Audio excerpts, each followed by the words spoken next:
미국 국채 금리가 가파르게 오르면서 전 세계 금융시장을 흔들고 있습니다. 미국의 고금리 정책이 더 오래 갈 거라는 전망이 번지고 있는데 먼저 이유가 뭔지 뉴욕에서 박일중 특파원이 짚어보겠습니다. 세계 채권시장 금리의 지표가 되는 미국 10년 만기 국채 금리가 4.8%를 넘었습니다. 8월 말 이후 약 한 달 만에 17% 이상 오른 것으로 16년여 만에 최고치입니다. 이런 금리 오름세는 지난달 하순 미국 연방준비제도의 금리 결정 이후 가팔라지고 있습니다. 금리를 동결하면서도 내년 말 기준금리 수준을 5.1%로 예상하는 등 높은 금리 수준이 더 오래 지속될 거라는 예측치를 내놨기 때문입니다. 회의 이후에도 연준 인사들의 강경 발언은 이어졌습니다. 금리를 동결하든 더 올리든 고금리를 한동안 유지해야 한다는 겁니다. At this point, I suspect we may well need to raise the Fed funds rate once more this year and then hold it there for some time as we accumulate more information on economic developments. 고금리 유지 가능성을 더 높인 건 미국의 고용 지표입니다. 석 달 연속 감소세를 이어왔던 신규 일자리 수가 8월에 960만 개로 시장 예측치보다 8% 이상 많아졌습니다. 고용 시장이 뜨거우면 임금이 오르게 되고 결국 물가 안정을 해치게 된다는 게 미 연준의 시각입니다. That indicates that the job market's probably still pretty tight, and that makes it harder to kind of break that last bit of inflation that we're tackling. 미국 국채 금리가 오르면서 독일과 일본의 10년 만기 국채 금리가 각각 약 10년 만에 최고치를 기록하는 등 전 세계 금융시장이 흔들리고 있습니다. 게다가 미국만 경기가 좋다 보니 달러 가치는 계속 오르고 있어 취약한 경제 상황에 놓여 있는 나라들은 당분간 더 힘든 시기를 보내게 될 것으로 보입니다. 뉴욕에서 KBS 뉴스 박일중입니다. 연휴가 끝나고 문을 연 우리 금융시장도 오늘 크게 출렁였습니다. 원달러 환율이 하루 만에 14원 넘게 뛰고 주가는 큰 폭으로 떨어졌습니다. 미국 국채 금리가 우리 경제 전반에 어떤 영향을 줄지 김혜주 기자의 보도 보시고 더 자세히 짚어보겠습니다. 외환 시장이 열리자마자 원화 가격은 10원 넘게 떨어진 채로 거래를 시작했습니다. 마감 때는 1,363원을 넘어섰는데 올해 들어 원달러 환율 고점, 원화 가치로 보면 최저치를 갈아치웠습니다. 코스피는 2% 넘게 하락하며 2,400선의 턱걸이를 했습니다. 지난 3월 말 이후 가장 낮은 수준입니다. 코스닥 지수도 4% 급락했습니다. 미국 국채 금리가 크게 오르면서 시중 자금을 빨아들인 여파가 긴 연휴를 끝낸 우리 금융시장을 한꺼번에 덮친 겁니다.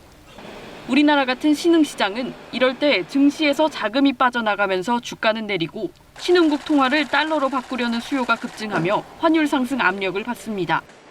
국내 시장 금리도 따라 오를 것으로 예상되는데 이는 빚이 많은 기업과 가계엔 부담입니다. 한국은행이 최근 발표한 보고서를 보면 일부 대출금리, 특히 주택담보대출금리가 미국 국채금리 상승에 영향을 받을 거라고 내다봤습니다.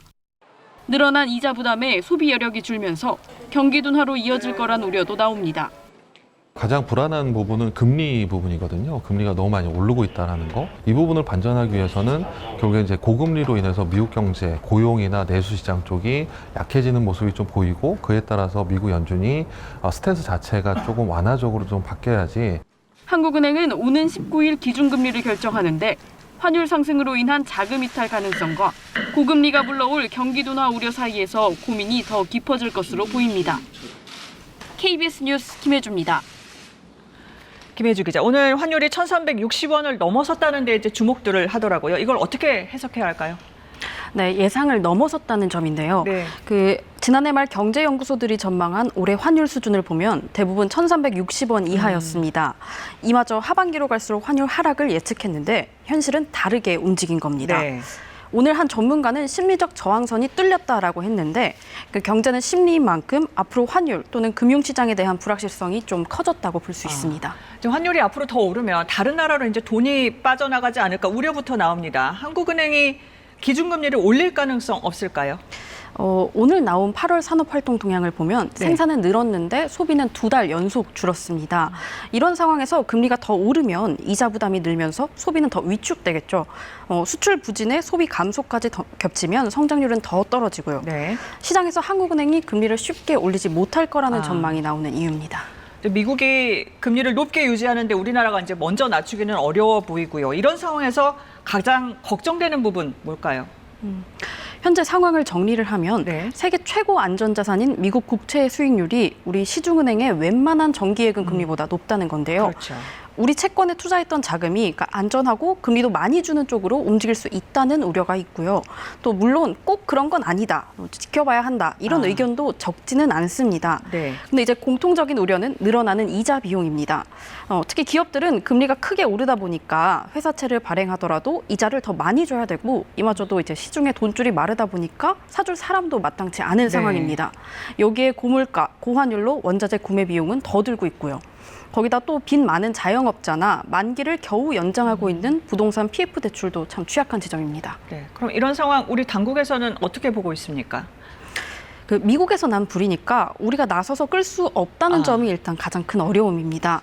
그 정부와 한국은행이 각별한 경계감을 가지고 면밀하게 들여다보겠다는 그런 원론적 입장만 내놓고 있는 이유기도 합니다. 네. 다만 정부는 기업이 외화 자금을 조달하는데 어려움이 없는지를 살펴보고 있고 문제가 생기면 시장에 자금 공급 대책을 내놓을 계획입니다. 네, 여기서 정리하죠. 김현주 기자 잘 들었습니다.